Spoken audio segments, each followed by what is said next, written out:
Dusty, have you ever gone on a hunting trip?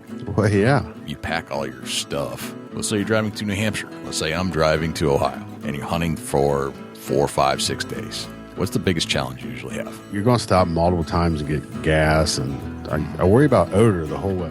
It's always in the back of your head. After talking to our friend Tim Gothier, we realized that there's a better solution that is portable. And that solution is called the ScentLock Enforcer. This nifty little device, about the size of an iPhone, it produces ozone. Ozone is this naturally occurring O3 molecule that actually naturally removes odors, kills bacteria, binds to all kinds of odor particles in the air, and basically makes you scent-free instead of like a scent cover-up. Does that make sense? Yeah, for sure. You can put this in your tote. It operates off of a USB and has an 8-hour battery life. It's the personal ozone generator. It is the personal ozone generator. If you want to check it out, go to ScentLockEnforcer.com. That's ScentLock Enforcer.com.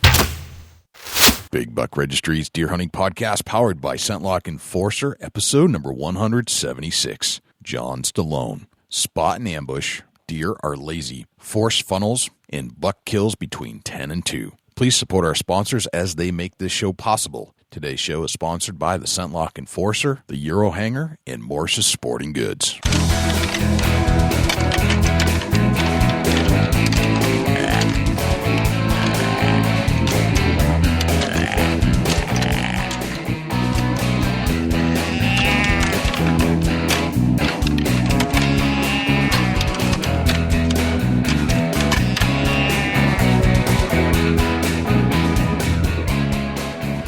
Big Buck Registry is a virtual museum of hunting stories. We preserve a piece of Americana by interviewing and recording hunters about their hunts and experiences from across the country. And who knows, maybe we'll learn a thing or two along the way that'll help us take our hunt to the next level. Hi, I'm Dustin Kismore from Kismore's Back to Nature Taxidermy in Ohio, and I am about to push play on my favorite podcast, and it should be yours too, the Big Buck Registry Big Buck Podcast. Hey y'all, Crystal Mahoney with Whitetail Widowmakers here, and you must be really, really smart because you just hit play on the Big Buck Registry Deer Hunting Podcast. This is Sam Ubel from Whitetail Adrenaline, and I'm pressing play on one of my favorite podcasts, Big Buck Registry Deer Hunting Podcast. Welcome to another episode of the Big Buck Registry's Deer Hunting Podcast. My name is Jay, and I cannot say thank you enough for joining us once again, listening to the show each and every week. And I know you're one of those diehard deer hunting fans that are tuning in. The downloads are impressive. We are growing leaps and bounds every single week. We're way ahead of what we were last year. And we're about to turn 250,000 followers on Facebook. So I know something's happening. And I know you guys like deer hunting just as much as I do, and just as much as my good friend and co-host from Ohio does, Dusty Phillips, who's joining us also. What's going on, Dusty? Man, it's deer gun week here in Ohio, Jay. I couldn't be more happier. I'm trying to get my sights, my crosshairs on a nice Ohio buck. Ain't happening yet, but maybe time for the show here Saturday morning. That'll be signed, sealed, delivered. I hope so, man. I'm pulling for you. You've had an interesting run this year. Well, that I have, but it's all part of the game, and you just keep playing till you either get a touchdown or you grand slam or whatever you want to call it. Yeah. Well, I've got, as this show airs, I've got one more day of rifle, and then it's bow season till the 15th, and then that's the season. So I don't know what's going to happen. I just know that when it's my time, and I'm just going to make sure I'm out there to give myself that opportunity. And I have some spots that have been beat up a little bit, meaning that they've seen some pressure. So now I've just got to hope that something's moving through. And I'm always finding new places to hunt. In fact, today it was pouring rain. And I really didn't have much time to do much of anything. I didn't really have time to get out in the woods. But you know what I did is I drove some other back roads that I've never been on, took out my app, and I found out where the boundary properties were, got some contacts for some property that's actually technically posted, talked to the chief of police about some of the people that own these pieces of property and what kind of people they are, and actually got some great data from the police department today about where all the deer are usually hit over the last 2 years in my town. Yeah, that makes sense, Jay. That's a great place to utilize some good information. Yeah. So I learned a lot about some prominent landowners in town, and I learned a lot about where deer tend to cross in town, both during the season and after the season. And that'll give me some indicators of where other places are in the town I live in as to where I should probably start focusing even more than I do now. And that was all done simply by scouting around and talking to people. So it's amazing how much scouting you can do with actually not stepping in the woods. Oh, yeah, for sure. It definitely is a tool that you can utilize just by either catching the Saturday breakfast at the local restaurant or going to the police department or just making a few phone calls to some buddies that maybe you hadn't talked to in a little while. That's right. That's right. Very much so. I wanted to kind of bring everybody up to speed on our little tree stand harness project that we've got going on. I didn't really expect it to take off the way it has, but we get pretty much a request or 2 or 3 each and every week for our spare tree stand harnesses, and we've got people actually donating their old tree stand harnesses, and they're not expired. These are the ones that came in tree stands that we bought over the last year, so they're still in great shape. And we're finding that there are a lot of people out there that use tree stands that are older that never got one or can't find them or can't afford them or whatever. We're actually sending out our tree stand harnesses that are in still great shape to the people that need them. And like Neil Pendleton, for example, is now donating the tree stand harnesses that came with his tree stand. And I think collectively we all buy a lot of tree stands every year, and it's a great place to send these harnesses are to the people that need them. Because most of us have harnesses that we bought that are probably a little more advanced than the ones that come with it, but they're still usable. And the person that contacted me this week was a guy by the name of Jimmy Preventure. Turns out he's in New Hampshire, and I will be hand delivering this one to Jimmy Preventure sometime over the weekend. So if you have a need for a tree stand harness, please reach out to either me, Dusty, or Jim, Jay at Big Buck Registry, Jim at Big Buck Registry, or Dusty at BigBuckRegistry.com, and let us know if you need a tree stand harness too. Yeah, Steve White sent a message in saying he needed one. So, Steve, your harness is on its way, buddy. Perfect, man. This is, like I said, this whole project has blown up into something bigger than I thought, and I think there's something else that's, I don't know what this is going to lead to, but I've got good feelings about this. I think this might be our thing, and I haven't quite decided how this is all going to look, but I've got some ideas brewing in my head. But anyway, stay tuned for that. Our guest this week is John Stallone, and John is a big West hunter. Yeah, he lives in Arizona, and he hunts a lot of the country, but specifically, he hunts out west. So he's always chasing the big game, the big muleys, the sheep, and the big horns, and he's a big bow hunter. He's also hunted out east. He's hunted in Maine before, so he's familiar with some of the territory around here, and I actually was a guest on his show recently, and the name of his podcast is Interviews with the Masters, and John is a very talented deer hunter. I think when I asked him to send me a couple pictures to be the artwork on this show, he actually has killed some 200-something deer, and he had a hard time picking which one he wanted to send. So if you know somebody that's killed that many deer, you know that he is a very talented hunter. And I recognized this when I was listening to his show, and I thought he'd make a pretty interesting guest. And some of the things he did on Facebook, he's actually got a good YouTube following. And some of the things I watched him do on YouTube were pretty entertaining. And a lot of it has to do with just keeping track, kind of doing a daily log of what you're doing as a hunter. So it was pretty interesting. Again, John Stallone, Interviews with Hunting Masters. But before we get to John, let's turn to Jim Keller with the Deer News. The Deer News this week is sponsored by the Euro Hanger. You don't have to spend big bucks to hang your big buck. Get yourself a Euro Hanger. Facebook.com/Eurohanger, EUROHANGER. For the Big Buck Registry, this is Jim Keller with the Deer News. Teen kills deer, finds parachute in its antlers. This story was featured on the USA Today website and was written by Mike Organ of the Tennessean newspaper. Brady Hempen, 15, has killed nearly 50 deer since he started hunting when he was just 5 years old, but never one like the buck he shot recently at Fort Campbell, Kentucky. Hempen noticed the big deer earlier in the day with something he could not identify wrapped in its antlers. Hempen, who is from Paducah, Kentucky, shot the deer from 25 yards away using a muzzleloader during the Tennessee Wildlife Resources Agency youth hunt. The deer had a parachute and canister from a military flare, which had been launched at the Army base, tangled in its antlers. Hempen was only able to count 11 points in the rack, as the parachute was covering some of the points. Hempen decided not to remove the parachute and is having the head and rack mounted with it all still in place. I think it just builds character on the hunt, Hempen said. The parachute was one of the main reasons why I shot him. I'd never seen anything like it. It was just neat. Hempen estimated the parachute had been tangled in the deer's antlers for at least 3 months. There's still velvet on the rack underneath the parachute where he couldn't rub it off, Hempen said. That tells you it had to have been there since August or early September. The parachute did not appear to cause the deer any discomfort. Of all the deer he has killed, Hempen said this one was among the most memorable. I'm very proud of all of them, but he's up there for sure as one of my favorite deer, Hempen said.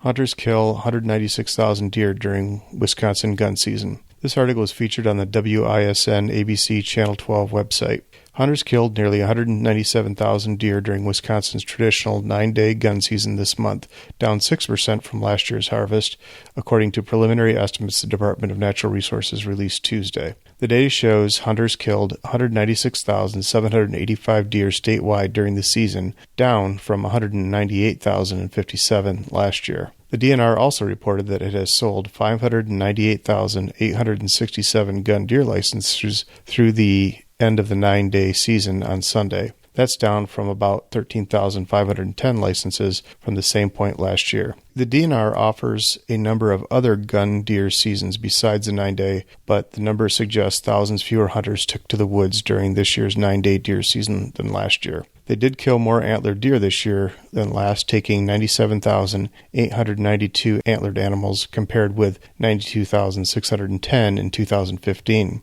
The northern forest zone was the only region where the hunters killed more deer than last year, taking 32,400 deer compared with 25,444 in 2015.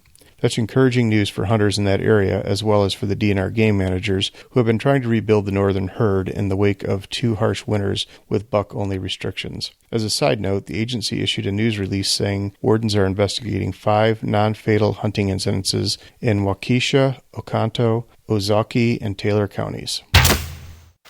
Ohio's deer gun season opens with more than 18,000 deer harvested. This story was originally posted on the Ohio Department of Natural Resources website. Hunters checked 18,776 white-tailed deer on Monday, November 28th, the opening day of Ohio's deer gun hunting season, according to the Ohio Department of Natural Resources. In 2015, 22,253 deer were reported the first day of the deer gun season. Ohio's deer gun season remains open through Sunday, December 4th.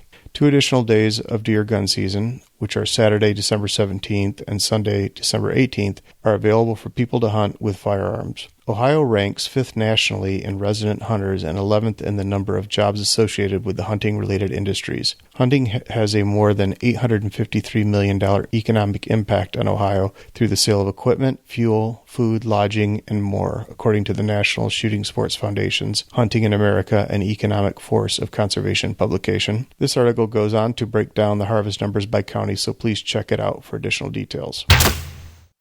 Vermont wardens, robotic deer decoy nabs man shooting from truck. This story was originally reported on the NECN.com website and was written by Jack Thurston. The Vermont Department of Fish and Wildlife said a robot assisted wardens in busting a man accused of shooting a rifle from the driver's seat of a truck.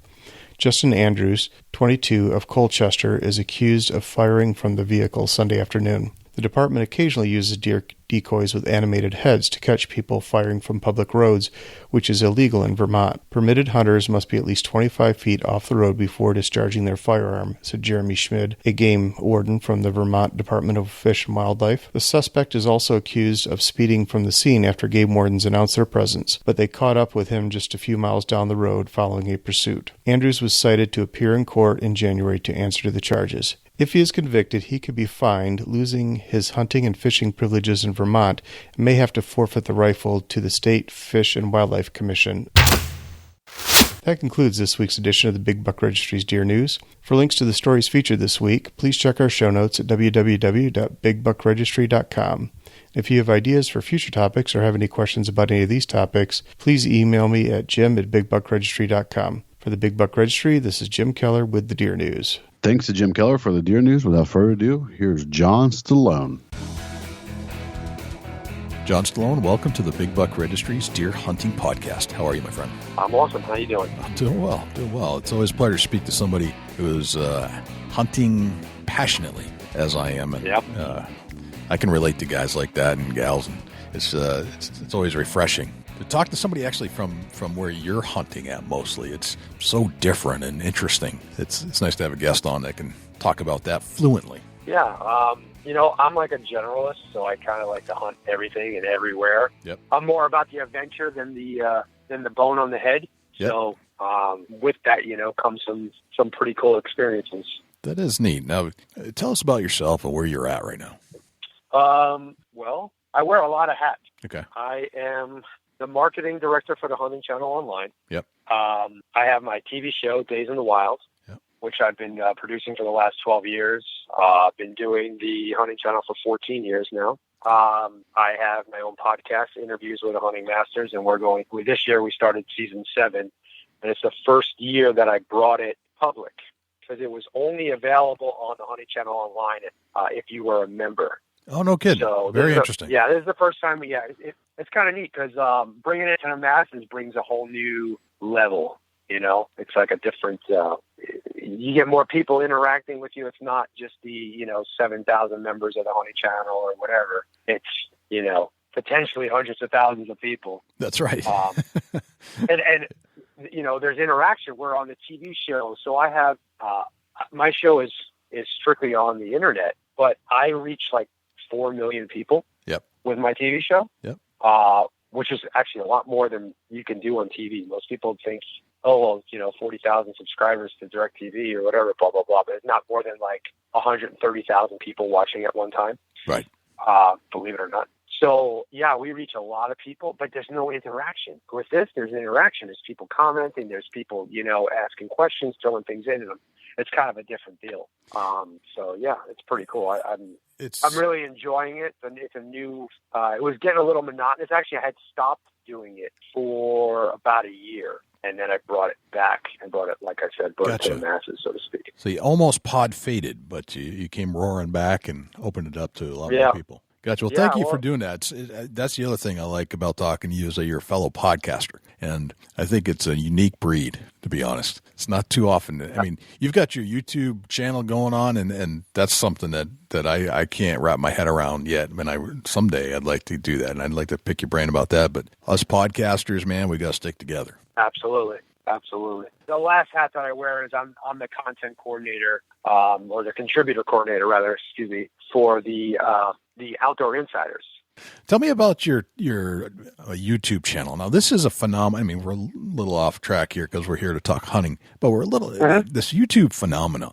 I see more and more people going to YouTube to produce their shows, to create their content, and I think it's because there are people out there that are consuming that content from that medium as opposed to regular television. My kids do that. They've been doing that since they don't even know what regular television is anymore. Yep. It's as foreign to them when I tell them that our phones used to be plugged into the wall. That's how strange it is to them.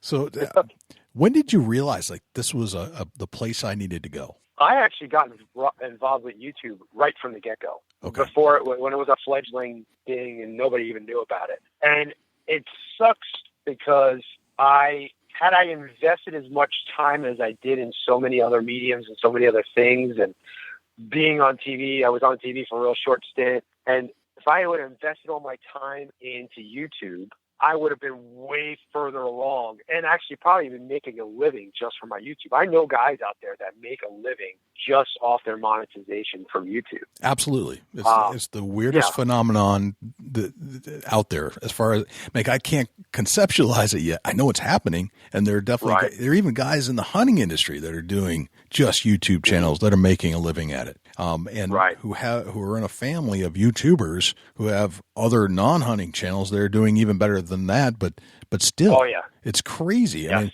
literally, my kids watch some of their favorite channels are watching other people play video games.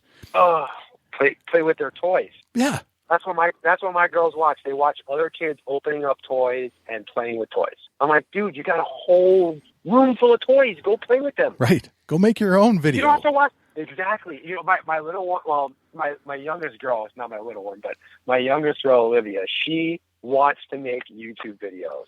And she's like, Dad, let's make a YouTube video. I'm like, okay, put it together. Let's do something. And then the camera goes on and she shuts up. So, but I have a feeling she's going to be doing that pretty soon. I mean, if I let her, she would watch YouTube from morning till night. She'll just lay on the staircase with the iPad 6 inches from her face and watch YouTube the whole day. It's crazy. It is. It's crazy to me. Yes. And the content that you can find on there is just as rich and more readily available when you want it than regular television. There was there was a show I wanted to watch, and we're going off on a way tangent here, but there was a show I wanted to watch, and it was an old show, and I was looking for it on the Roku channel oldies, and I couldn't find it. And somebody said, you can find that on YouTube. And literally I typed it in and there it was. Yep. So everything's there. And there is a whole movement of young YouTubers and people that are a little older that have adopted and have recognized this as a powerful place. Hunters too. And I love that the hunters are getting into it. And I love what you're doing because I think what you're able to do with YouTube is exactly what YouTube was meant for. And I'm glad you identified that because it's not every day that you find somebody that embraces technology the way it should be embraced. And I look at your channel, I look at some of the other hunting channels that are doing very well, and I think you're exactly in the right spot. Thank you. I mean, like I said, I have aspirations and goals to bring it to different levels. I used to do a lot of gear reviews and a lot of how-to type stuff on there, and those went over very, very well. Some of the videos that I had that had like the 2 million views and stuff like that on them are the how-tos. I did a lot of bow building stuff back in the day. Yep. Self bows and stuff like that, Yep. and those videos still every day. Those are the ones that get hit. It's crazy. That's one of the ones I watched. Yeah. Yeah. So it was neat. How do you feel about being in front of a camera? I mean, you're probably comfortable now. Was there ever a time when you were like, this is really weird? Yeah, absolutely.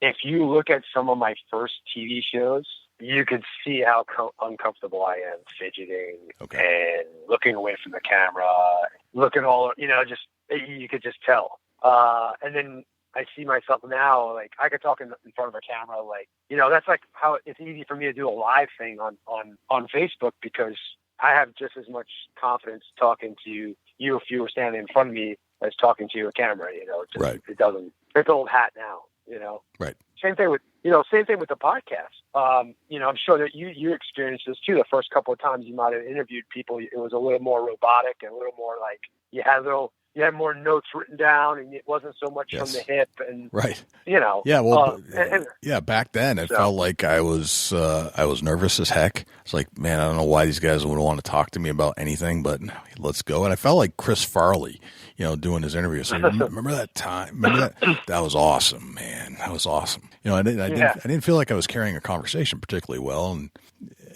I wasn't. You go back and listen to some of the old tape, like this is awful. But you grow and you learn from it and you get better and absolutely. Eventually you feel comfortable. And these days I'm as comfortable in front of a microphone as anything. Yeah, absolutely. You're very well spoken.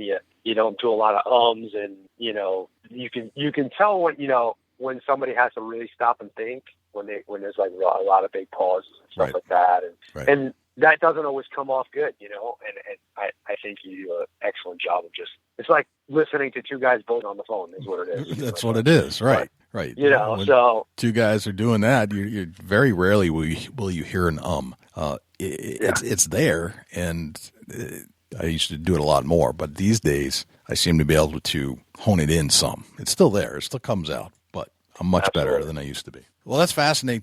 Tell me about where you call home. Well, I live in Arizona.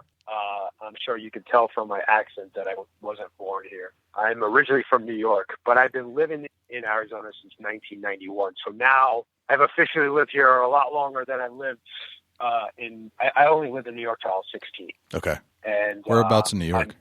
I was born in Brooklyn. Okay. And I moved out to Long Island from the time about 8 years old. So from 8 years old to 16, I lived in West Islip in Suffolk County. Gotcha. And my wife is from New York. Most of my friends are from New York.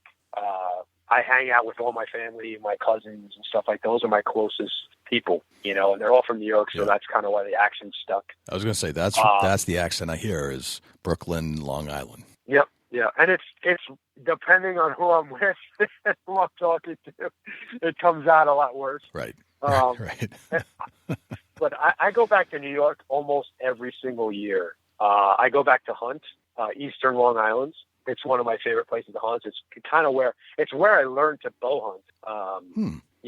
I learned how to rifle hunt upstate New York, but I kind of picked up bow hunting in Long Island because you can't rifle hunt. Right. And it was kind of a necessity. And I had a couple of friends that were they were into bows. They really weren't into hunting. And I'm like, okay, I'll teach you guys how to hunt and you show me how to shoot the bow. And, and then that's kind of how it all became. And I learned it on my own.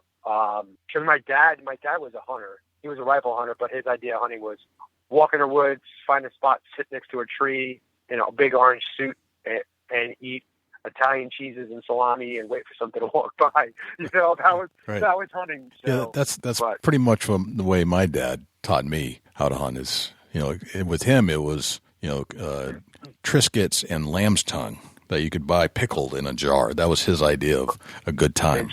It's like, that's the grossest thing I've ever seen, but all right. Us Italians, we know how to eat well. So we eat all the time. Doesn't matter what we're doing. Right. You get back to the truck after a morning of hunting. There's a tray of lasagna or something waiting for you. So, but that's awesome. So, yeah, but and oddly enough, my dad was a very successful hunter. He just had a knack for picking spots, I think. Right. But every year he got a deer. I mean, whether it was a doe or a buck or whatever, but every year he got a deer. And my childhood was spent, my dad would take me early in the morning before school. We'd take the BB gun. We'd go out in the woods. We'd go shoot squirrels, whatever, Perfect. And, that's kind of how it started. I mean, I say I shot my own first deer at 5 years old. My dad made me hold the gun with him, and we shot a spike. Right. While I was 5 years old. So that was my first, experience, which I don't recommend to people because that almost ruined me because that kick was so bad that I almost never wanted to touch a gun again. Right. But right. But I kept going. That's interesting our dads are so frequently the people that we can credit for our first interests and experiences in the woods. My dad was definitely there. My grandfather, my uncle to an extent. That's where it all came from. Sounds like you had a similar experience. And Long Island, what a great place to learn how to bow hunt. Yeah. I mean, the opportunities must have been just endless. There's a lot of deer. Exactly. Right. So you could shoot and mess up a million times until you get it right, and there'd still be more opportunity. Yeah. I've never gone, since I've been an adult, I've never been hunting in New York and not harvested a deer. Right. Not even harvested a buck. I harvested a buck and a doe every year for the last 12, 15 years. I'm envious. That's fantastic. Very cool. So you're a certified deer steward from QDMA and Clemson University. Can you tell us a little bit about that experience? Well, I got to a point in my life where I needed and wanted to do something different. It's kind of a weird story. Well, basically, when everything crashed, the market was going to crap in 2006, 2007, more or less, actually. I went back to school because I had sold my swimming pool business, and I wanted, I had the hunting thing going on. I was doing all this other stuff in hunting, and I said, I want to work for a fish and game, wildlife, or something, something to that effect, something in hunting that I needed a degree. So I went to Colorado State University. I did the distance learning program, and I got my master's in rangeland management and ecology. Okay. And with that, one of my classes, I ended up taking a class at Clemson for certified deer manager or deer steward, and it's a program in conjunction with QDMA. Okay. And it's a semester. It's just a semester-long class, followed by a series of tests and criteria that you need to get certified. So Gotcha. I got my stage 1 certification. Gotcha. That's pretty neat. It's do they give out a lot of these, or is this something that it's one of those? I don't know how many they do a year. Okay. But, I think anybody can get certified for the stage 1 through QDMA. I don't know how they do it, but for it to count for my, for college credit and all that stuff, I had to do it as a whole class. So the certification is from QDMA. The certificate, a professional certificate, I think it might be called, was through Clemson. Okay. And I got a 2-year certificate from Ken Foster in forestry that I did in conjunction with my rangeland management and ecology deal. So, consequently, I'm not using any of it because while I went back to school, of course, I ended up getting my pool business back because the person I sold it to ran it into the ground. Yep. And long story short, I bankrupted that company, started a new one, and I'm still building, remodeling, and servicing commercial pools. So we do like hotels and homeowners associations. Mostly is my main bread and butter, and apartment complexes and stuff like that. Sure. So that's what pays the bills because hunting for me does not pay the bills. Right. Even I've been offered a lot of really good jobs in hunting, but the crappy part about that is you get a really good job in hunting and then you hunt a lot less. And Right. I've built my pool company so that it can be very hands off when I want it to be. As long as I have cell phone service, I can run my company. I have built an app where I can track my guys and everything. So this is what affords me the time to do what I do because my TV show and all my other hunting adventures, basically, to put it plain and simple, is I make $50,000 and I spend $60,000. That's what it is. So it's definitely not going to feed. It's definitely not going to feed my 3 children and keep my fancy schmancy wife happy. So. Oh, that's funny. So, but no, that's when I tell everybody, it's like, oh, I want to get into the hunting industry. I want to do what you do. And I'm like, well, listen, I'm going to be perfectly honest with you. Their money is not what you think it is. Yeah, you can make money, but if you talk to almost every other person out there that has a TV show, 90% of them are self-funding it. Right. And almost all of them are, that's just a secondary thing. They have a day job or they have a thing that brings them in their main bread and butter and, again, affords them time to do what they want to do. So I always tell them to get into a career that you can make enough money to support your habit and gives you enough time to do it. That's exactly it. That is it in a nutshell. There are so many people that are doing hunting television or any of this stuff, and if you think that this is a moneymaker, it is not. For the vast majority of the people that are doing this, there are a few that are making a career out of it. Exactly. But the most of us, including myself, are doing this because we love it. We love what we're talking about. We love the medium that we're practicing in. And it gives us the opportunity to hunt and learn from those things we talk about and then apply them to our own hunts. That's basically it in a nutshell. Are we making some money? Yeah. Yes. Are we making a lot of money? Absolutely not. Nope. No. Do we all have other jobs? You're darn right we do. And that's just the reality. But that's okay because it's still fun and it's exciting and it's just another aspect of hunting that we can engage in. Exactly. Like I said, there's jobs out there. I've been offered 6-figure jobs. But the problem is with that is I'd probably be going hunting maybe 3-4 trips a year instead of 12, 15 that I'm doing now. Right. So, just so I could say that I'm, whatever of this company or whatever of that company. Yeah, it's not. And that might be a great goal for somebody. Hey, because there's a lot of people out there that would much rather, have a job that they love, which of course, is important. For me, I don't love pools, at least not anymore. I really used to enjoy creating back in the day. But I do love the freedom my business gives me, and I love my situation. So it's a good situation to be in. I think if you can give yourself more freedom and more hunting trips and more time in the woods and still balance the family and still balance the regular job that pays the bills, that's more or less the way to go. I think you get Yep, locked absolutely. into, and I think if you do engage in that full career, it almost takes away from some of the love that got you there in the first place. Absolutely. That's my theory anyway. So you've got a big time YouTube channel. You're a certified deer steward. You hunt a lot, but you have a variety of hunting that you do. You're not locked into just deer.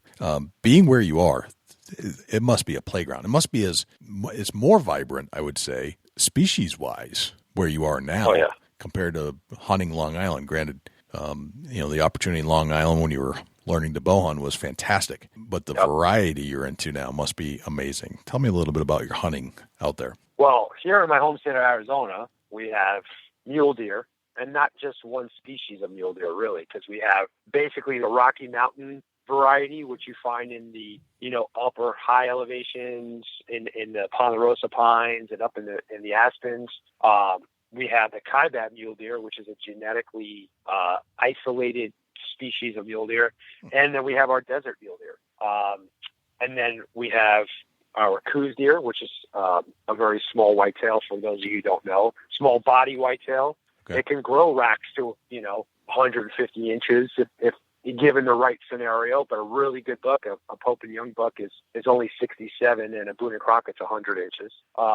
We have black bear. We have antelope. We have, of course, we're very well known for our elk herd here. Right. Mountain lion, every predator you can think of. Even you got jaguar, but of course you can't hunt those, but they're neat to see. Jaguar? I had no idea. Yeah. Oh, yeah. Interesting. Yeah. It's not something that you're going to see very often. It's probably, I think they estimate somewhere around 10, Right. But still. Yeah. That's impressive. Mm-hmm. Wow. Okay. I learned something today. Yeah. So, yeah, we got a lot of small game opportunity too. We got a lot of quail, three different quails: scale quail, Mertens quail, and gamble. A couple different fox, badgers, everything. They got everything over here, so it's fun. Quadamundi, which is something I've yet to shoot, which I want to really bad. I've been wanting to get a Quadamundi with my bow. They're also known as desert monkey. We have javelina. Javelina hunting's one of the funnest things to hunt with a bow. Wow. But I try not to pigeonhole myself to Arizona because, like most Western states, everything's a draw. And even though I am a resident, there are a few opportunities that I could do over the counter. Yep. But I still have to draw elk tags. I still have to, draw rifle tags if I want them. So I travel everywhere. I really, the last few years, I've had a very similar route. I kind of start my season off in California really early in July because their season starts in July for blacktail. Yeah. And then I come back home and I hunt here in Arizona, and then I make my way to Utah, and then from Utah to Wyoming, and then hopefully by that time I've drawn an elk. I have an elk tag that I draw, and I'll either go to Montana or here in Arizona or Colorado or someplace that offers some good elk hunting opportunities for the rut. And and then it's just kind of whatever tag I draw. I actually literally put in for about 40 tags a year, and I average somewhere in the 10 tags, drawing about 10 tags a year, and then I kind of utilize the rest with over a counter or going, whitetail hunting or whatever. Where I know I can just go buy a license. Yeah. Typically takes about 14 hunts to make 12 shows a year. Okay. So it's almost like there's a season in and of itself when it comes to applying for tags for Western hunts. It's a job. It's a job. It's a freaking job. Yes. Yeah. I've only applied once. I've never actually been pulled, but I applied once, and it was a process. But the buzz. I equate it to I guess, and I haven't really done this, but I equate it to what NFL fans must deal with when it comes to fantasy football. That's exactly what it is. Okay, it's exactly what it is. That's a good analogy. Just sitting there looking at statistics, looking at, and for me, see, a lot of guys play the trying to get the best trophy unit, which I think is a lot less intense. Yep. Because, the trophy units are well known. Me, because I need to have so many tags to make my shows, I'm always playing what's my best chance of getting a tag and having the best opportunity to harvesting. So it's a constant, statistics lesson here. And it's just, So last year I actually got Hunting Fool involved. They sponsored my show, and they took care of my tags, which was nice because I didn't have to mess with it. And then, I would suggest anybody kind of get involved with that, because if you're not the type of person that wants to take time, but you really want to have those opportunities to go, it's a no-brainer, because they don't really charge you that much. It's a couple $100, I think. But it's a gain. And sometimes I miss it a little bit, because it's a little fun doing it yourself, and it gives you something to do in the off season. Because I don't do much in the way of hunting in February. That's my pact with in spring. Mm-hmm. Because that's my pact with my wife. Come the end of February to July, I'm pretty much all about the family, home. Every once in a while, I'll do like a mid-spring bear hunt or something like that. But I've literally cut those out probably since my first child was born, somewhere around that time, about 7 years ago. So tell me how a kid from Brooklyn ends up in Arizona.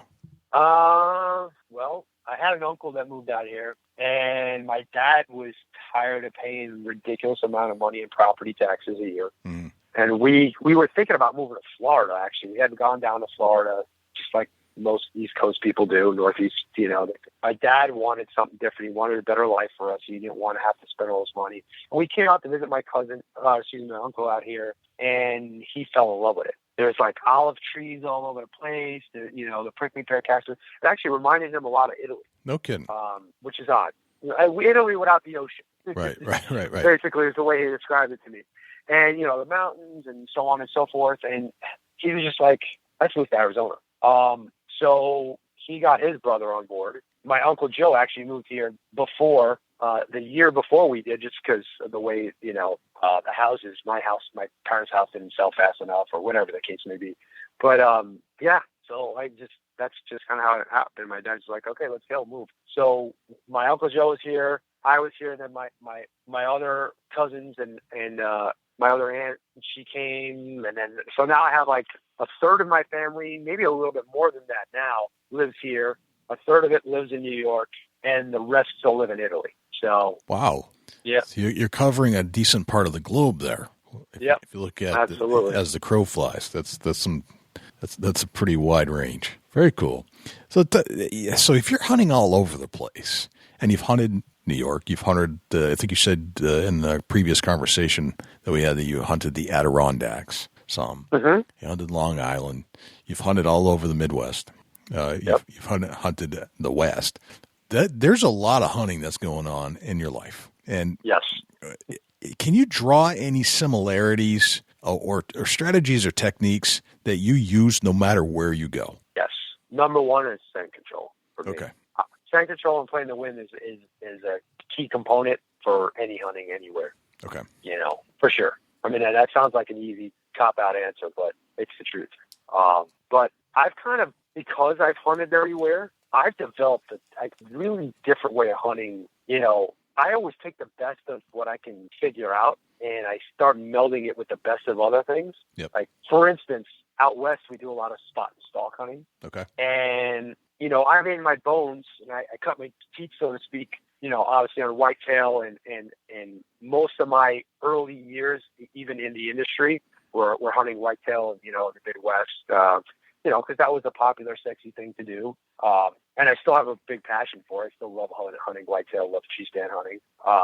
That's ambush hunting and learning and figuring out how an animal uses an area and setting up a spot to ambush it. So you come out west, and what you do is you find a high point, or you find a vantage point that you can cover a lot of grounds, and you use your binoculars to find game. Okay. So I kind of melded those two principles together. I do what's called like a spot and ambush.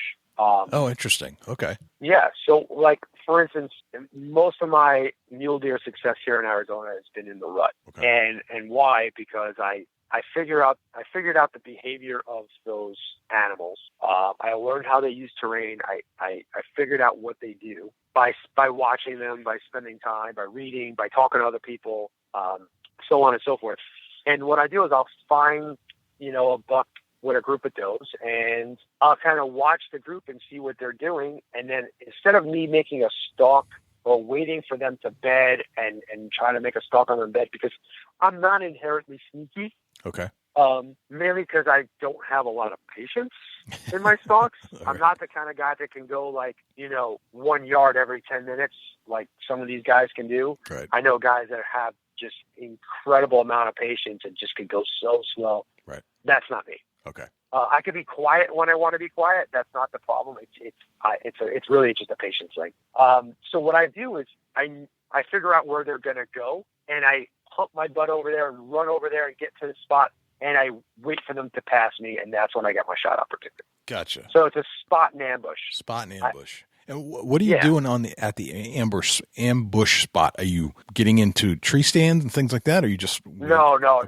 I just find cover on the ground, or I basically look for what I call forced funnels or forced points of entry where I know they have to come through if they're coming this way. Okay. And I set up so that they have to cross me on a trail within my bow range. Okay.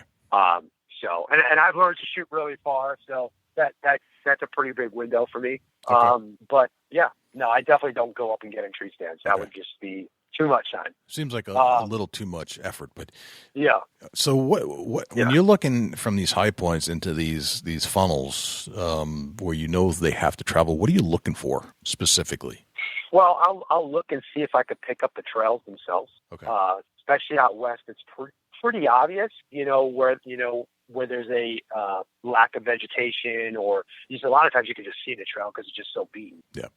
You look at that, you watch the lead does, you try to see what they're thinking about doing.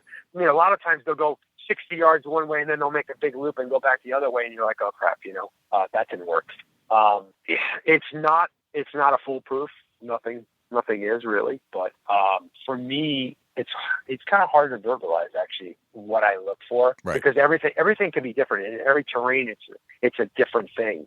It could only be, sometimes it could just be a rise, if I know they go over a rise, if I can get to a point that I can use the terrain to conceal me and get to a spot where I know if they pop up out of that rise, I'm going to be able to get a clean shot.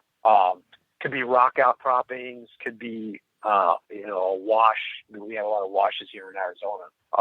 So a lot of different things. A lot of anything that you think will direct the movement of the animals. Just because it's too hard for them to go over, or if deer are actually lazy animals in a sense.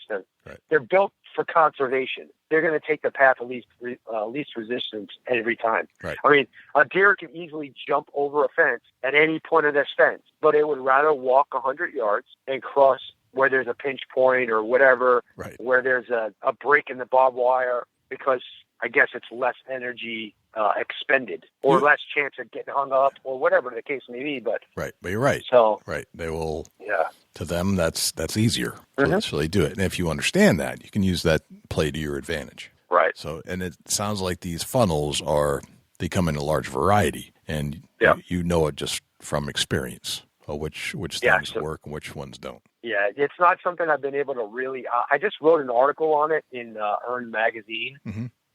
That sheds a little bit more light on it and gives a little bit more detail than we're talking about right now. But I'm trying to come up with maybe a video or something to kind of more elaborate on it, where people can understand it better. Although I might not want to teach everybody how to do it, so I don't know. I won't have the same success. I won't be as special, I guess, anymore if everybody could do what I do. Gotcha. But it's taking a lot of time. It's taking a lot of time learning the animals. That's the most important part. Okay. It's learning the individual behavior of those animals in that environment, in that habitat. So like what the desert deer do in the desert are different than what the deer do in the aspen, or an alpine deer, But I mean, there's going to be a lot of similarities, but at the same time, because they all need the same thing, they all need cover, they all need water, and they all need feed. But it's how they use the terrain is going to be different. Okay. And learning what they do is the key. So being a student of the animal that you're trying to best is your best weapon, really. It's better than any other call, better than any bow, any amount of practice you can do, but learning how and why, what and where deer and elk and antelope and whatever do what they do, that's the number one tool to keep in the toolbox. Knowing that, can you hone it down to a specific animal, not just like the species, but like a specific buck that you're going after? Are you able to learn the habits of that particular buck and capitalize it, or is that just too much to? I mean, you can generalize it, but are you capable of doing that where you're hunting with a specific buck? Like you learn it, learn that animal so well. Absolutely. Okay. So this past January, I shot a buck that I had a lot of history with. He was actually number 3 on my hit list. No kidding. I had two other bucks that I was a little bit more interested in. I had just as much history with them, but I knew the area that they occupied. I knew every year come the rut, this is where they were. And I knew that in the early season, they were 4 miles over. Cause I had, through trail camera, through, first person interaction, meaning watching them from a vantage point through the binos. Yep. These 3 bucks used to hang out. They would hang out together in the summer and early fall. And, after they shed their velvet, they would break up, and all 3 of them would take up, and I don't really know what the acreage is, but I'm going to say each of them had a square mile. Gotcha. And they really didn't mess with each other. They would definitely run off other bucks that would come into their square mile, but they never went into each other's square mile. They were the dominant buck of their own square mile, and then once the rut was over, they'd backstrip back up. Okay. Are these muleys or whitetail? These would be muleys. Muleys. Now whitetail are really just the same animal as back east in as far as behavior is concerned and the way the rut is. Mm-hmm. The only thing is that they're far more cagey and far more elusive than an eastern whitetail or a Midwest whitetail. Okay.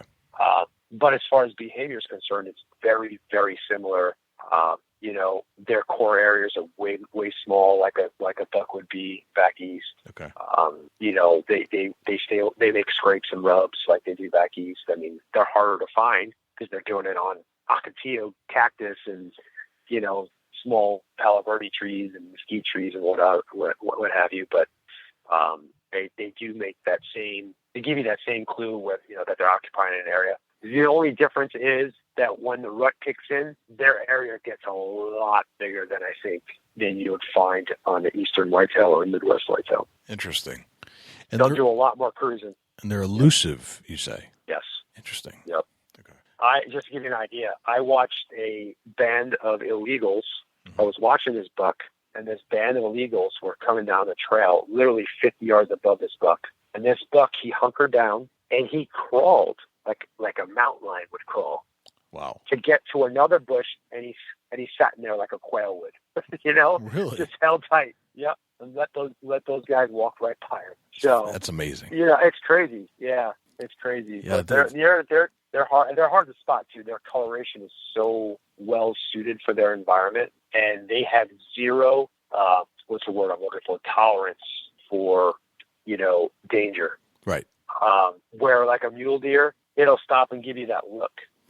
Yes, the classic mule deer look. They give you curiosity. Right. Yeah. And even a whitetail back east, you might sit there and, like a doe for sure. She'll sit there and blow at you for a little bit. Yeah, a doe will do that. Off. Sure. Yeah. Yeah. And I've had bucks do that too, but not a coos deer. They're gone. They don't really look at you very long. Yeah. So I've always been fascinated with their ability to hide and blend into the background to the point where, they know you're there. Mm-hmm. You don't know they're there only because they didn't leave. They just decided to blend into the bush and be as stoic as a permanent statue would be. Yep. They don't move. It's amazing that they can hold that still for that long. And we're so adept to seeing movement, but we're not adept to seeing the pieces of the deer that are still broken up by a bush of some sort. Absolutely. Yeah, those are the things that you learn doing spot and stalk, though. Right. You learn to find bedded bucks and just seeing an ear or shiny nose. And yeah, for sure.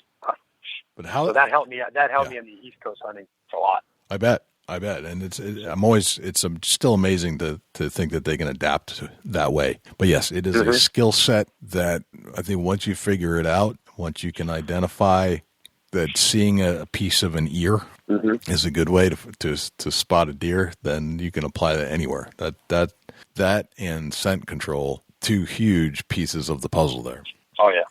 So when you're out and about hunting, wherever you hunt, does the gear change from place to place?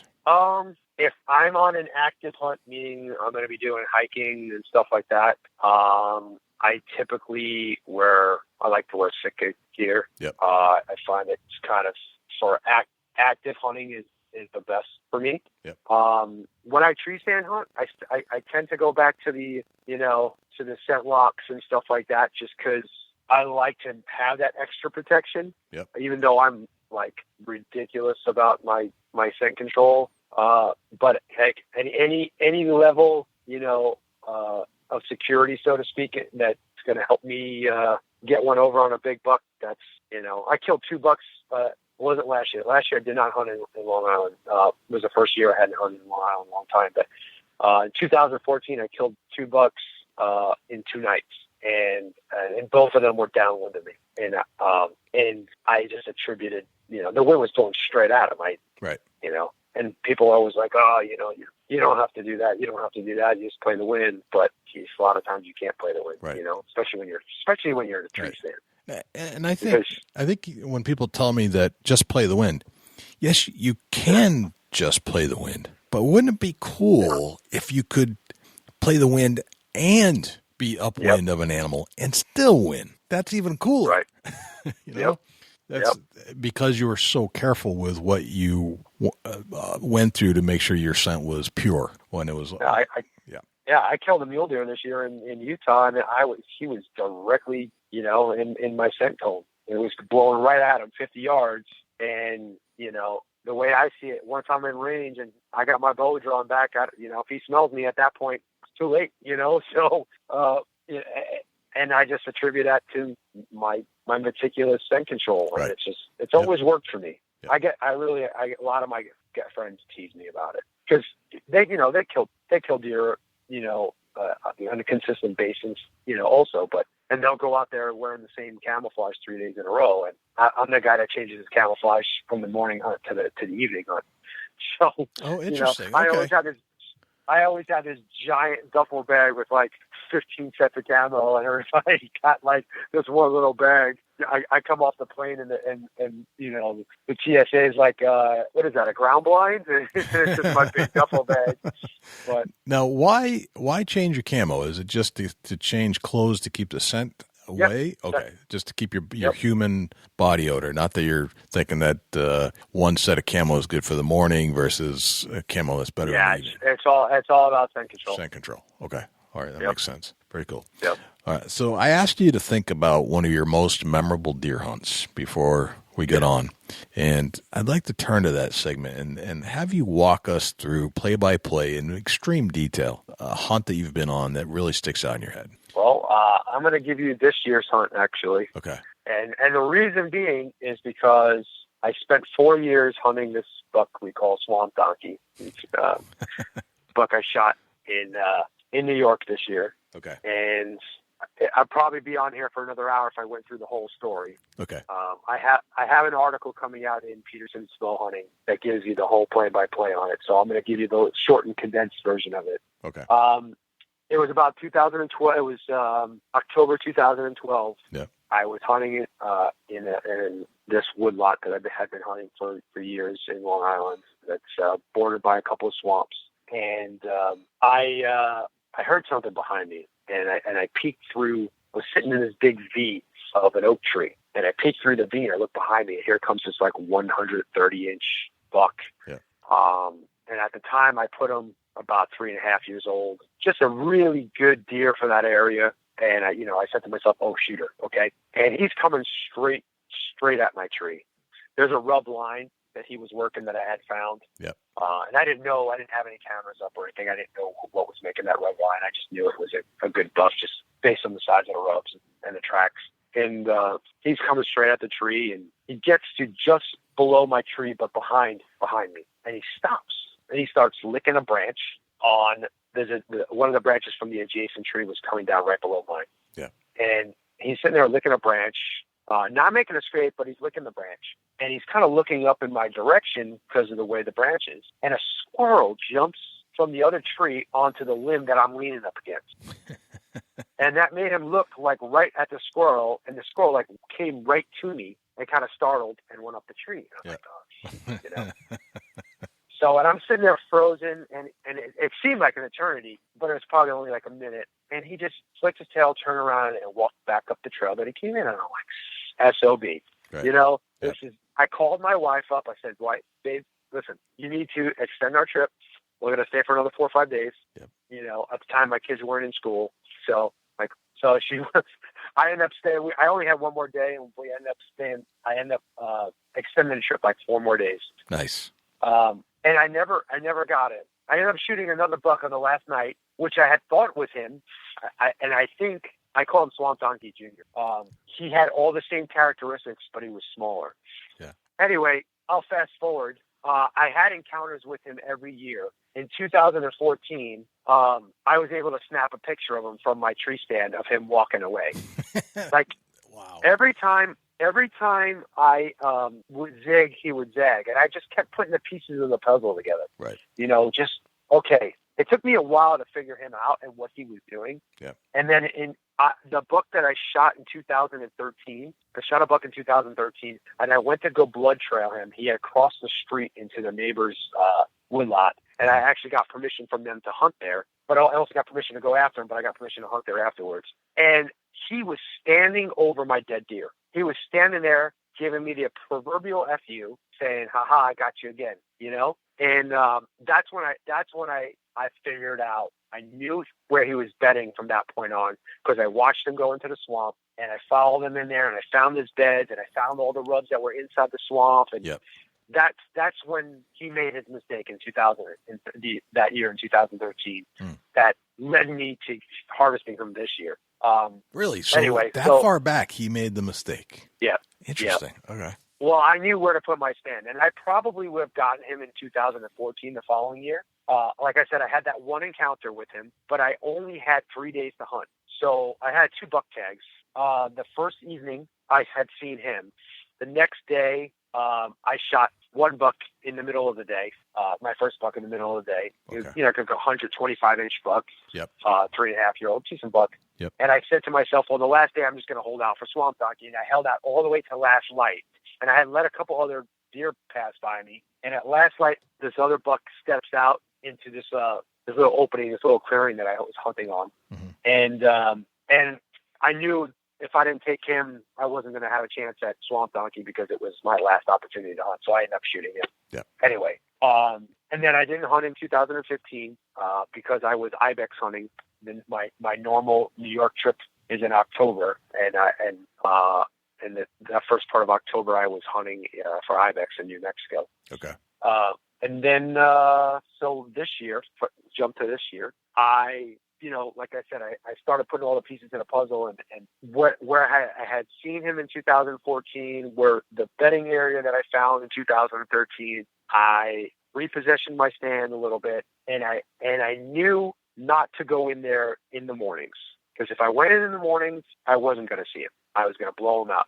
So I had a morning spot across the street and an afternoon spot where he was, because he was making a big loop, basically. Okay. And I was watching the barometer, I was watching the moon, and I just, put together whatever little bit of trail camera information I had on him, and just my knowledge of how he was using the area. And I said, you know what, I need to be in the stands at like 10 a.m. on his side and sit there till dark. And I did just that, and I shot him at 1 o'clock in the afternoon. Wow.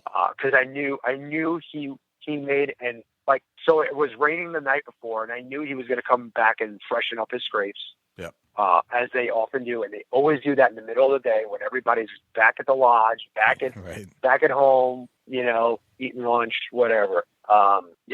They go and freshen up their scrapes in the middle of the day, and then they start to go cruise the bedding areas a little bit, and then they go lay down, and then they come back out to feed in the afternoon. Right. And so I just, again, using my knowledge of deer and my knowledge of what he was doing, I put a plan together, and I was able to shoot him at 17 yards, and he ran about 50 and piled up. And I felt like I had like I did when I shot my first buck when I shot him. Right. I almost fell out of the tree stand. I don't really get buck fever. I didn't really get much buck fever when I'm shooting them, but I always get that rush and that jittery and whatever after I shoot. But I got it bad. Got it bad. Yeah. Do you think it had something to do with the length of time that you had hunted this deer? Absolutely. Yeah. Absolutely. I felt like, plus I was having kind of a crappy year. And just a lot of things weren't going my way. Well, a lot of things did not go my way this year. Not just in hunting, but just, you know, work and life in general. So it was just like a really great, felt like I won, you know? Right. That's awesome. So a couple of things that kind of stuck out. One was that three things. One is that you said you repositioned your stand a little. What did you do there exactly? I had found, I never noticed it before because at the mouth of this little trail, there was like some ramble, or not really, what is it? Like raspberry type bush, like a thorny brush. Mm-hmm. So it wasn't real obvious that there was a trail right there. Okay. And I really only moved it like 10 yards. Okay. But the reason why I did that was so that I can shoot down to this one particular trail that I just knew he was using based on the rubs that were on it. And like I said, that trail's probably been there forever, and I never really noticed it because of the way it was covered up.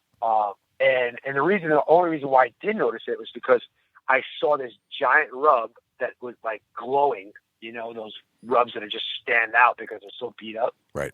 And I'm like, oh crap. And then I just realized that and buck trails are like that. They're not like doe trails. They're not heavily traveled. It's one buck that and it usually parallels other trails. Yep. So yeah, I literally just moved it over like 2 trees over. And that afforded me my shot opportunity. I don't think I would have been able to shoot from my original tree. Yep.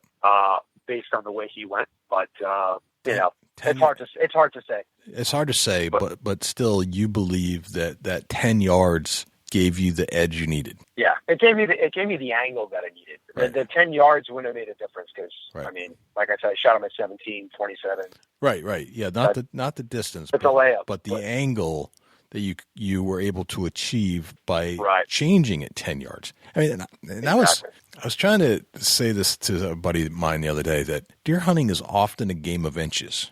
And, you know, it's not, and maybe it's not an inch game really. It's a foot game. It's like 2 or 3 feet might make that difference between going home with something in your bag and not. Yeah. It's that close. And in this case, you know, 10 yards to me, that's like a game of inches. And that probably was the reason you had the angle you had, and probably the reason you had this wonderful ending to a very long, drawn-out hunt, really. Right. The other thing that kind of stuck out, and I wanted to clarify this, is that you said that you wouldn't go in the morning because you're going to bust them out. What was in play there?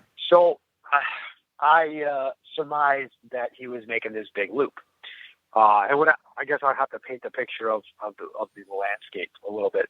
So my original stand in 2012, where I'd originally seen him, is like a, let's say, 7-8 acres woodlot that has a swamp on either end, $1 million homes. So a swamp on the east and a swamp on the west, $1 million homes on the south, and a little open field. There's an old junkyard, basically, that the deer would, because it was a field, the deer would congregate there in the evening and stay there till the morning, and then filter back into the woods, shortly after daybreak.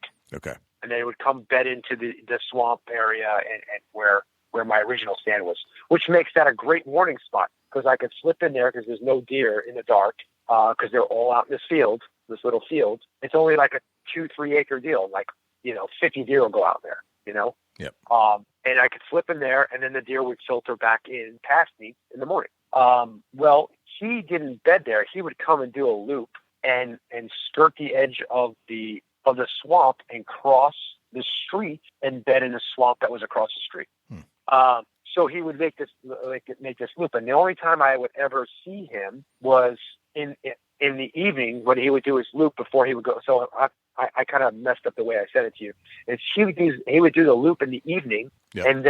and then go to the field, and then he would cross the street and go back, after daybreak. Okay. But he would hang out and feed a little bit in the morning in this like oak tree flat that was adjacent to swamp, which is where I hung my stand, and where all his scrapes were and everything else. Okay. So, and I knew that he was, using that area, and that's kind of how I figured it out that I shouldn't be there. Well, the other thing too is after I had left in 2014, I told my wife's cousin to go hunt my stand to see if he can shoot him. Yep. And he bumped deer both mornings, 2 mornings in a row. Okay. And I said, listen, just stay out of there in the morning. Okay. And he would bump deer, and then he wouldn't see deer all day long. Right. It's just a couple of does here and there, but so yeah.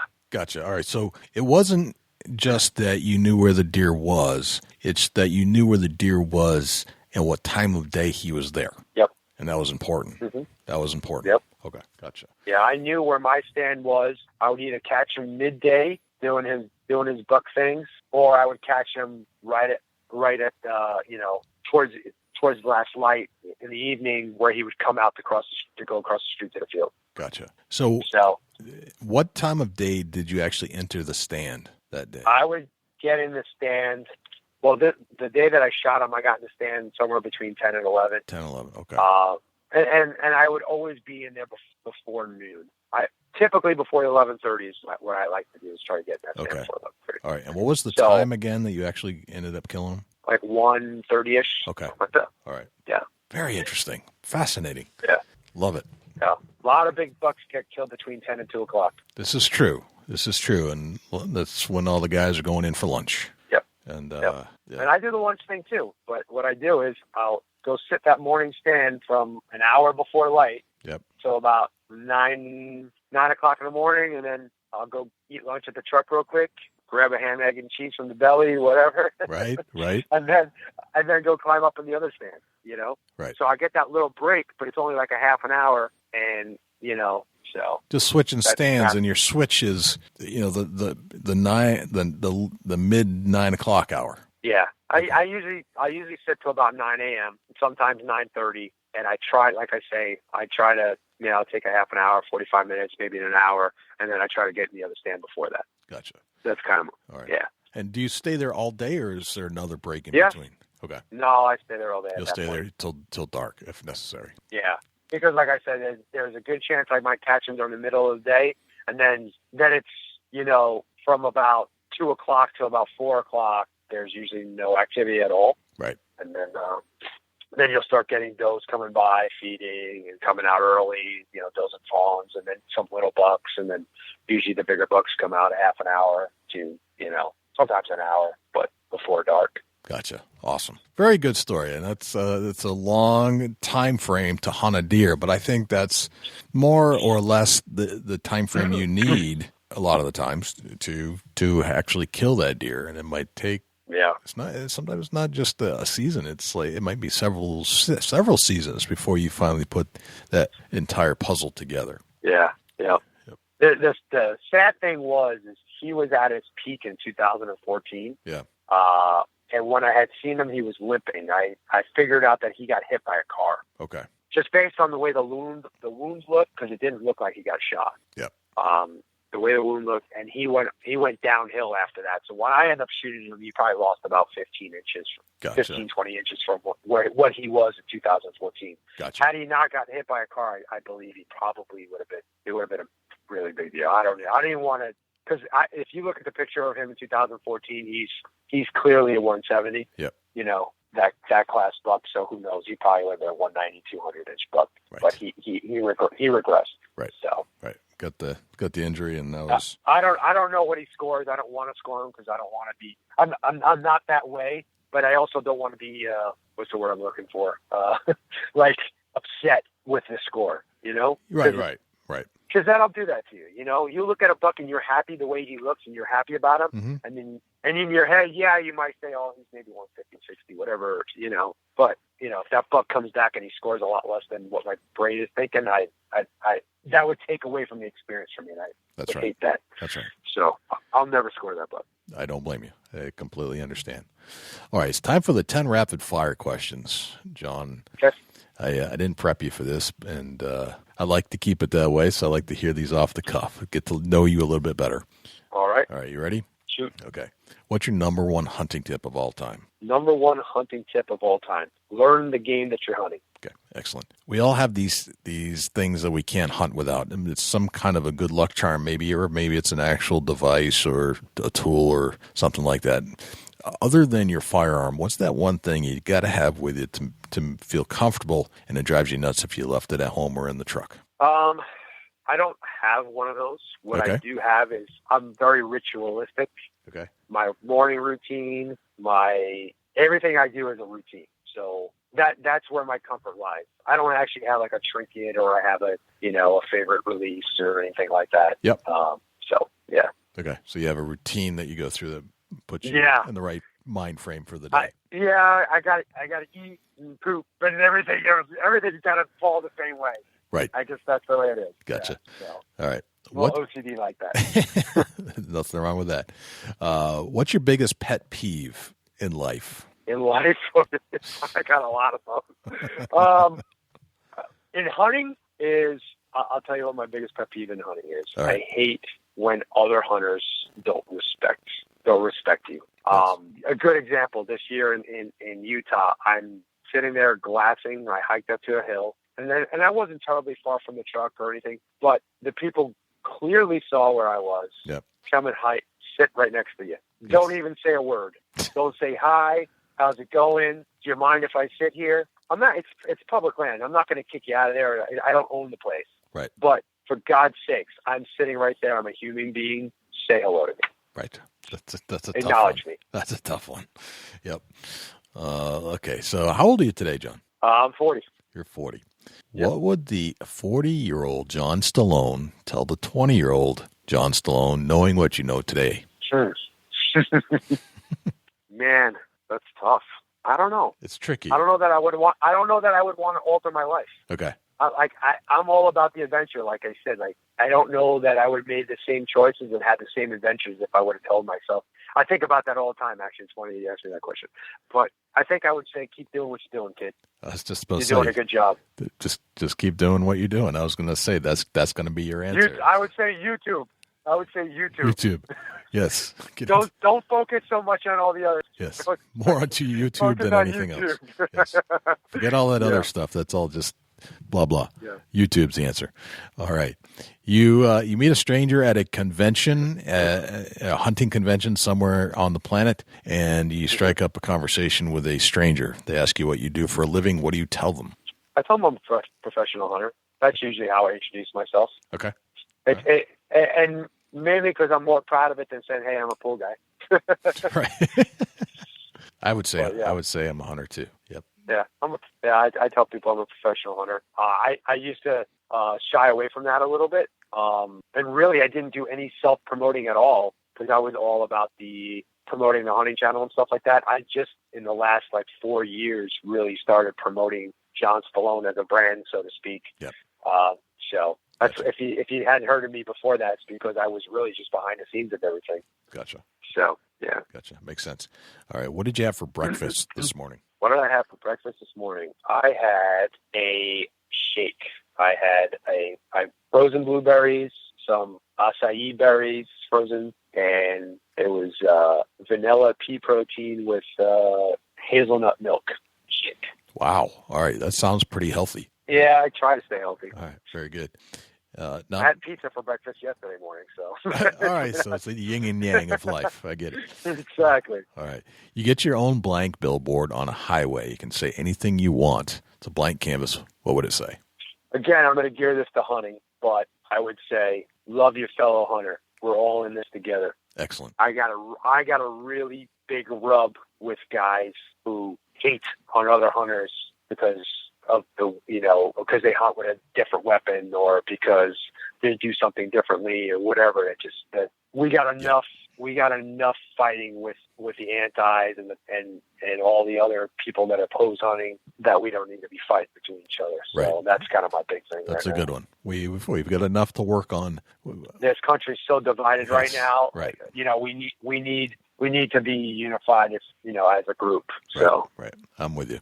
All right. If I say the word successful to you, who's the first person that pops into your head and why? Randy Ulmer. Interesting. Because from a bow hunter's perspective, or from a guy that I would want to emulate, he would be the guy because he's not flashy. He's very soft-spoken. He can be anything he wants in this industry because of his bow hunting achievements. And, he just takes it with a grain of salt. Super nice guy. Every time I talked to him, he sat down and, talked to me like I was his equal. And yeah. Gotcha. I've met a lot of guys in this industry that are not like that, don't have any reason to be the way they are. So right. No, I understand when you say that. All right. What's a day in the life of John Stallone look like? Crazy, hectic, hair on fire. Mm-hmm. Well, I got up at 5 this morning. Okay. Got on the computer, wrote an article for Fin and Fur. Yep. And my son woke up at 6:15ish. Helped my wife with him, give him a bottle so she could take a shower. Then my 2 girls got up, helped the wife get them out the door. Then I went and made my rounds in the pool business. Came back, I don't know, probably 3 o'clock this afternoon, and then started working on the computer for a little while. Went and took family pictures, and now I'm sitting in my Chevy Silverado in a parking lot talking to you. That was today. Nice. So, in your mobile podcast studio. Love it. Yeah, exactly. Yep. It's the only place where it's peace and quiet. If I was home right now, the dogs would be barking. Yep. And, it works out really good. Got good acoustics in here. It's true. No, the sound's been fantastic. All right. And finally, what's a deer hunting day in the life of John Stallone look like? Sleeping late, wait for people to show me where deer are. I'm just joking. No, I'm always the first guy up. Yep. First guy up. I'm always rounding up the troops, getting my cameraman, shaking them, getting weights, and getting everybody in the shower, everybody fed, and ready to go. I'm always in the deer stand, an hour, if not more, before first light. I try to stay as long as possible. There's been many days that I put 15 hours in the tree stand. And when it comes to spot and stalk and stuff like that, that's a little bit easier because you're not stuck in one spot. You can close your eyes for a little bit and lay down, but I'm go. When it comes to hunting, I'm not the most athletic person, but I'm the type of guy that if I know there's a deer up there, I'm going to go after it. I'll get up there, Yeah. So yeah, that's my day in life, I guess. Gotcha. It's just go hair on fire till morning till night. Awesome. Love it. Well, that's the 10 rapid fire questions, John. You did well. You passed. And I got to be honest, this has been an absolute pleasure and an honor to have you on the show. Truly enjoyed listening to you talk about your hunting endeavors and the story of the buck that you shot and how long it took you and how you finally put it all together. And I think you're just one of those quality guys that we need in this hunting industry as a voice and to send your message that we all need to stick together. I think that's fantastic. But thank you for joining us. I appreciate it. I'm honored to be on here. I thoroughly enjoyed talking to John. He's just a wealth of knowledge. He's been in the field so often. He knows what he's doing. He's got some great stuff going on social media. He's been a YouTuber for quite a while. He wishes that he had found it earlier. And I'm glad he's getting into podcasting. I mean, he's been technically podcasting longer than us. He just kept it private to a lot of his guests. But, man, that guy knows what he's doing, and I can't thank him enough for joining us on the Big Buck Podcast and having me on his show. I think that was very cool, too. So, well, Dusty, do we have a Chubby Tines tip of the week this week? Yeah, we'll talk a little bit about deer movement this time of year. And the Chubby Tines tip of the week is sponsored by Morse's Sporting Goods. Firearms, use firearms, bows, use bows. located at 85 Kentucky Falls Road in Hillsborough, New Hampshire. Give Jim a call at 603-464-3444, morrissportinggoods.com. Your dollars go further in New Hampshire. There's no sales tax. Morris's Sporting Goods.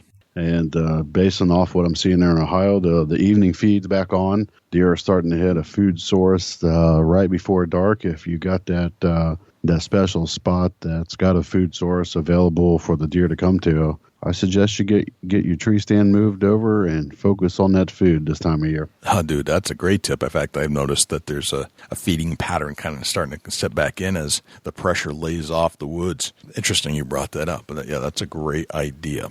Well, Dusty, it's been a fantastic show, and I want to say thank you to the St. Lock Enforcer for sponsoring the show. I wanted to say thank you to the Eurohanger for also sponsoring the show, and I'd like to say thank you to Morris's Sporting Goods for sponsoring the Chubby Tines Tip of the Week. Dusty, where can we find you when you're not hanging out here with me in Big Buck Studios? Shoot me an email, dusty@bigbuckregistry.com. You can look me up on Facebook, Chubby Tines Outdoors, and if you're on Instagram, shoot me a follow @ChasingAntler. Jay, where can people reach out to you when you're not on the mic? The best place is to shoot me an email as well, jay@bigbuckregistry.com. You can follow us on Facebook, facebook.com/bigbuckregistry, and you'll be part of the 250,000, or almost 250,000, plus diehard deer hunting fans. That's almost 250,000 deer hunting fans that hang out, and we get to listen to them tell us about the deer they shot, and we get to talk to people from all over the world, talk about the deer hunting they do, and share it with that entire contingent, which is pretty darn cool. So if you'd like to follow us on other social media platforms, you can check us out on Twitter, twitter.com/bigbuckregistry. You can follow us on Instagram, instagram.com/bigbuckregistry, and YouTube, and that's bigbuckregistry.com/YouTube. And likewise, if you want to listen to the show on other platforms other than iTunes, for example, we're on Stitcher, Blueberry, iHeartRadio, and pretty much any other podcast directory that's out there. We are present. So don't feel like you're going to be left out, because there are all kinds of places we're hanging out. And if you don't have access to all that, but you still have YouTube, we actually generate a video of our audio every single week as the show launches, and you can check us out on YouTube as well. Unfortunately, it's time for us to go. The good news is we'll be back next week. So, Dusty, it's been a great show. Thanks again for joining me.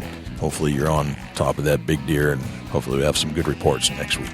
Yeah, hopefully so. And thanks again for everybody for tuning in with us every week.